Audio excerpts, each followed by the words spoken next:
Muito bom dia, é claro, eu quero lembrar a você que aquele que crê e que declara a palavra de Deus, esse vence.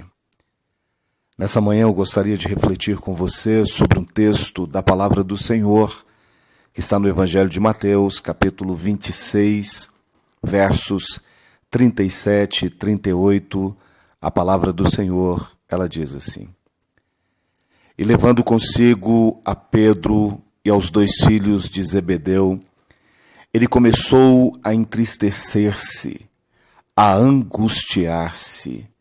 Então lhe disse: A minha alma está profundamente triste até a morte. Ficai aqui e vigiai comigo.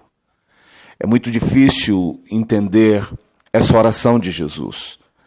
É muito difícil compreender o porquê o Filho de Deus.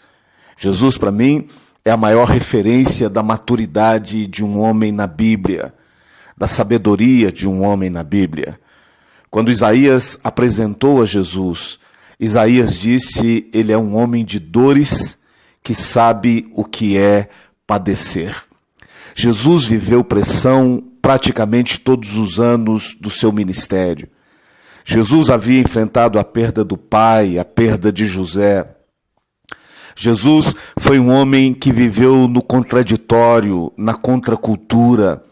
Ele foi contra tudo aquilo que ensinavam, contra tudo aquilo que pregavam, contra tudo aquilo que vivia na sua época. A Bíblia diz que as suas noites eram de vigília, os seus dias de pregação intensa. Jesus viveu os anos do seu ministério cercado de pessoas, de multidão. Jesus enfrentou a escassez e a fome, não só dele, mas a fome de todos que estavam perto dele, quando ele multiplica o pão, quando ele multiplica o peixe. Jesus viveu as maiores pressões que um homem pode viver, que é a pressão de ter sido traído pelos amigos, de ter sido abandonado pelas pessoas mais próximas. Jesus enfrentou acusações falsas, mentirosas contra a sua vida, contra o seu ministério. Jesus sempre reagiu com muito equilíbrio, com muita força emocional. Quando Lázaro estava morto, que a Bíblia diz que Jesus se aproxima dele, Jesus chora. Mas aquele choro de Jesus não foi só um choro emocional, não foi o choro de quem havia perdido alguém, tanto que ele se levanta, se recompõe e diz: olha, Lázaro não morreu definitivamente, há uma obra a ser feita na vida dele. De repente Jesus vem na sua maturidade, no equilíbrio. Jesus não deixou nada escrito, ele viveu e ele deixou o seu exemplo de vida, o seu exemplo de homem, como referência a todos aqueles que o seguiam.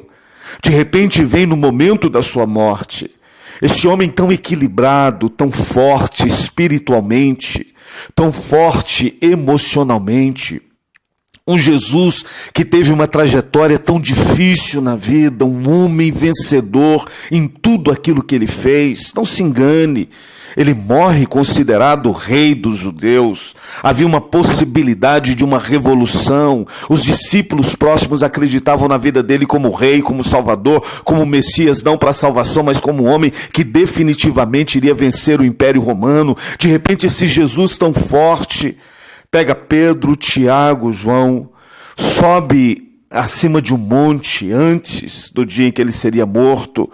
Ele sobe ali naquele monte com aqueles homens e ele abre o seu coração. A Bíblia diz que na sua caminhada ele começa a entristecer-se, a angustiar-se. Ele olha nos olhos dos discípulos e diz: a minha alma está triste até a morte. Que honestidade de Jesus, que sinceridade emocional e dentro dos seus relacionamentos, que maturidade de um homem para dizer: olha, apesar de ser o Filho de Deus, apesar de amanhã estar morrendo na cruz e ser a referência de salvação e de eternidade de todos os homens, apesar de saber pelo que Deus me chamou e para que Deus me chamou, eu quero confessar que nesse momento a minha alma está triste, angustiada, é uma tristeza que pesa sobre mim como morte emocional. Ouça o que eu vou dizer a você. Todo homem, independente da sua posição, do seu lugar, da sua maturidade, independente da sua espiritualidade, todo homem que vive conflitos, e ouça, conflitos emocionais, conflitos de perda, conflitos de crise de quem está perdendo todas as coisas da vida, conflito de quem tem dentro de si muitas emoções e muitos sentimentos. Quantas pessoas eu conheço que estão naufragando na vida, estão vivendo de dor, estão vivendo de angústia, estão vivendo de solidão, estão vivendo de perdas da sua vida. E essas pessoas pegam todos os conflitos e não digerem seus sentimentos, não separam as coisas, querem tomar tudo em dose única, querem pegar todos os sentimentos que tiveram durante toda a vida, todos os sentimentos que estão tendo, todas as dores que estão passando, e aquilo vira um conflito dentro do coração da pessoa. A pessoa passa a não entender mais o porquê, aonde, o que ela está fazendo, quais são os objetivos da vida. A pessoa passa a viver um conflito entre alma, vontade, entre desejo e aquilo que é a razão humana. A pessoa começa a se perder nas suas dores porque o casamento entra em crise, a vida financeira se perde, a pessoa perde um relacionamento significativo na vida, a pessoa começa a padecer porque as pressões da vida se levantam e tudo começa a dar errado, e a pessoa começa a se entregar em meio a tantas dores, a tantas pressões e a tantas dificuldades na vida. E entenda o que eu vou dizer a você: nenhuma pessoa que passa por crise em todas as áreas da sua vida consegue suportar e passar sem ter a tristeza da morte. Ouça, todo homem, toda mulher que vive a iminência de perder tudo se desespera. Todo homem, toda mulher que está vivendo a iminência de perder o casamento, o relacionamento conjugal, toda pessoa que está vivendo a iminência de perder um ente querido porque essa pessoa sofreu um acidente ou porque ela está no hospital em um estado grave produzido por uma doença, por uma enfermidade. A pessoa, quando está vivendo a iminência de perder o seu trabalho, a sua posição, o seu lugar financeiro, a sua posição na vida. Toda pessoa que está na iminência de perder a sua força, a sua estrutura, o seu equilíbrio, de perder sua casa, de perder seu carro. Toda pessoa que está na iminência de perda, ele sente a angústia da morte. Ele sente que a sua vida está perdendo sentido, significado.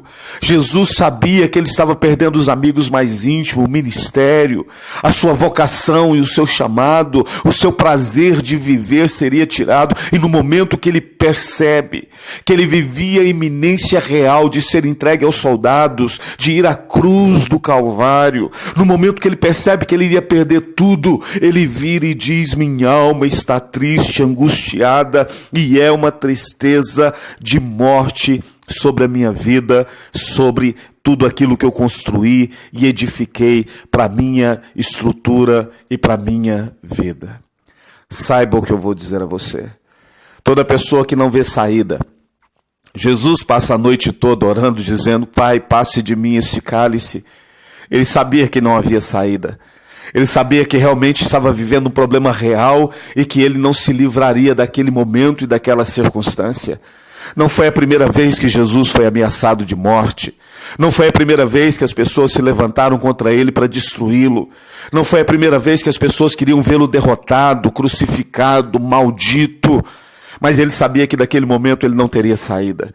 Toda pessoa que vive diante de uma circunstância onde ele não enxerga a saída, a possibilidade de sair daquela situação, ele enfrenta a angústia, a crise, o vazio, o sentimento de dor e o peso da morte sobre a sua alma. Ouça o que eu vou dizer a você. Não é a falta de maturidade, não é a falta de espiritualidade, não é a falta de vocação, não são os problemas da vida. É que o homem, quando está diante de conflitos sérios, de perdas sérias da vida, quando o homem está na iminência de perder tudo que tem, quando a pessoa está vendo que a sua vida não tem saída e aquilo que ele está passando aparentemente não tem solução, ele entra em crise, em dor e angústia. Talvez você esteja vivendo um momento assim, mas o Deus do nosso Senhor Jesus, o nosso Pai, quer libertar, livrar e fazer desse momento de crise o seu grande momento de vitória, de libertação e de verdade do Senhor sobre você. Você que quer vencer a dor e a angústia da morte, como Jesus venceu e prevalecer, feche os seus olhos, eu quero orar com você e quero orar por você. Pai Santo Deus Todo-Poderoso, eu me uno a esta vida em oração nesse momento. Essa pessoa, meu Pai, que tem enfrentado a dor do vazio, da morte, da angústia, o sentimento de perda. Essa pessoa que não tem visto saída para aquilo que eles têm vivido, tem passado. Senhor, essa pessoa que tem vivido tanta crise, tanto conflito aí dentro que nem ela sabe entender o que está sentindo. Eu te peço, meu Deus, estende a tua mão. E assim como o Senhor revestiu a Jesus de cura, de força, assim como o Senhor deu a ele poder para suportar e prevalecer sobre todas as coisas, estende a tua mão, meu Deus, e nesse instante fortalece, cura e abençoa esta vida. É a minha oração, em nome de Jesus. Amém e amém.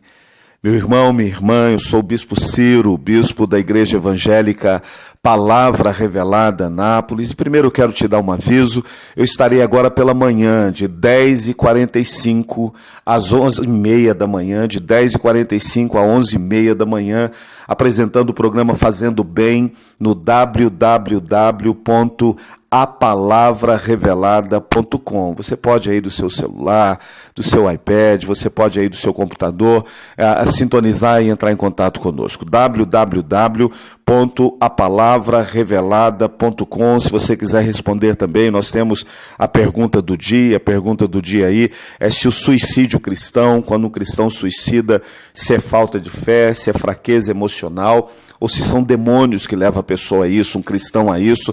E no final do programa eu também vou fazer uma reflexão sobre suicídio, o que a Bíblia diz, o que motiva mesmo um cristão ao suicídio. Se você quer e tem interesse, www.apalavrarevelada.com, a partir das 10h45 da manhã até às 11h30. Quero também convidar você, porque hoje, quarta-feira, é a campanha de fé e de milagres da Igreja Palavra Revelada. Hoje, às 20 horas, na Avenida Tiradentes, 2581, a entrada do bairro Itamaraty. Eu estarei orando por você, abençoando a sua vida e ministrando o milagre de Deus sobre você. Aqui em Anápolis, Goiás, Avenida Tiradentes, 2581, a entrada do bairro Itamaraty, às 20 horas, Igreja Palavra Revelada, lugar de bênçãos e de milagres. Você que também quer entrar em contato comigo, deseja fazer o seu pedido de oração via WhatsApp ao 62 993 50 19 15. Tenha um dia de paz, de bênção e de vitória. Que o Senhor seja contigo, em nome de Jesus.